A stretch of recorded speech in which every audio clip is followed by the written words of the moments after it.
सत्यवान और सावित्री की कथा।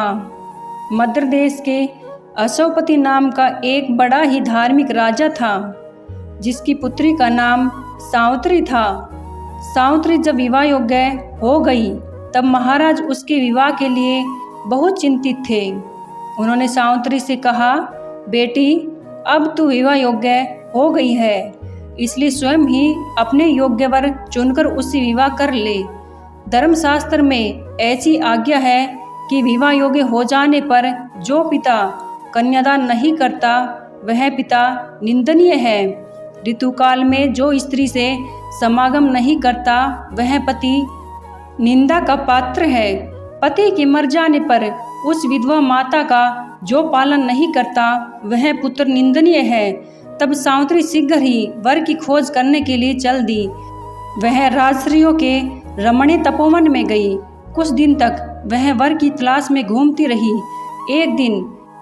एक दिन मदरराज अशोकपति अपनी सभा में बैठे हुए देवर्षि बातें कर रहे थे। उसी समय मंत्रियों के सहित सावित्री समस्त वापस लौटी। तब राजा की सभा में नारद जी भी उपस्थित थे। नारद जी ने जब राजकुमारी के बारे में राजा से पूछा तो राजा ने कहा कि वे अपने वर की तलाश में गई है। जब राजकुमारी दरबार में पहुंची तो राजा ने उनसे वर के चुनाव के बारे में पूछा तो उन्होंने बताया कि उन्होंने शालव देश के राजा के पुत्र जो जंगल में पड़े हैं, उन्हें पति के रूप में स्वीकार किया है।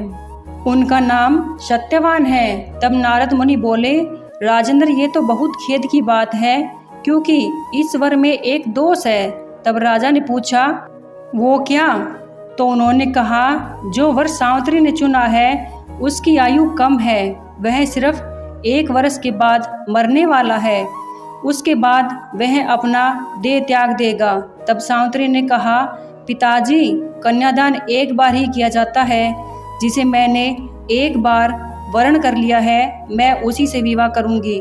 आप उसे कन्यादान कर दे।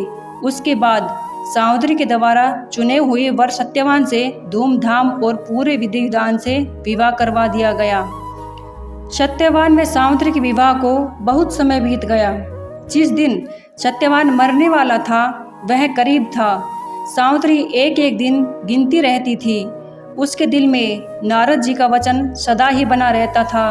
जब उसने देखा कि अब इन्हें चौथे दिन मरना है, उसने 3 दिन तक व्रत धारण किया। जब सत्यवान जंगल में लकड़ी काटने गया तो सावित्री ने उससे कहा कि मैं भी आपके साथ चलूंगी। तब सत्यवान ने सावित्री से कहा, तुम व्रत के कारण कमजोर हो रही हो। जंगल का रास्ता बहुत कठिन है और परेशानियों से भरा हुआ है, इसलिए आप यहीं रहे। लेकिन सावित्री नहीं मानी। उसने जिद पकड़ ली और सत्यवान के साथ साथ जंगल की ओर चल दी। सत्यवान जब लकड़ी काटने लगा तो अचानक उसकी तबीयत बिगड़ने लगी। वह सावित्री से बोला, मैं स्वस्थ महसूस नहीं कर रहा हूँ। सावित्री, मुझ में यहाँ बैठने की हिम्मत नहीं है।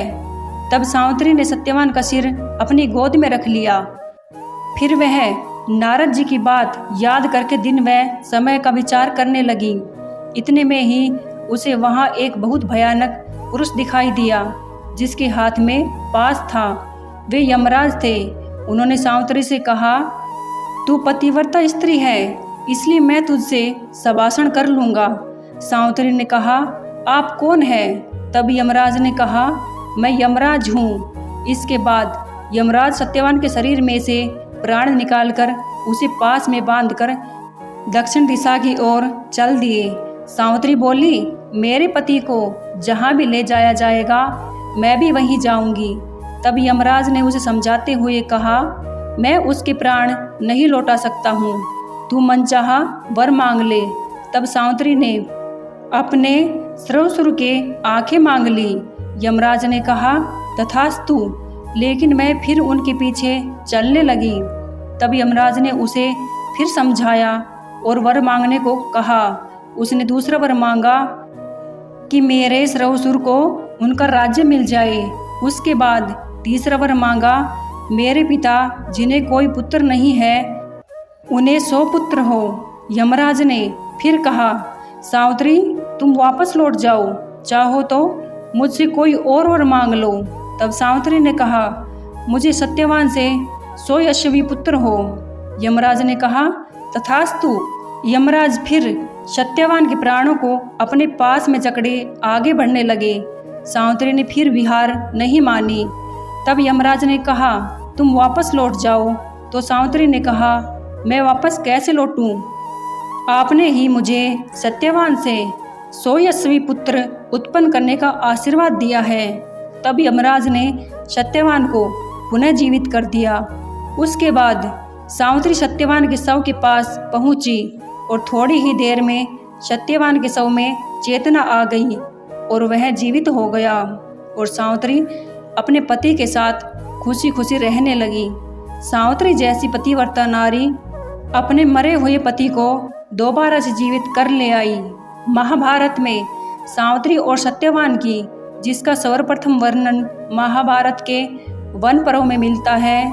जब वन में गए, युधिष्ठिर मार्कंडेय मुनि से पूछते हैं कि क्या कोई अन्य नारी भी द्रौपदी की जैसी पतिव्रता हुई है, जो पैदा तो राजकुल में हुई है पर पतिव्रत धर्म निभाने के लिए जंगल जंगल भटक रही है।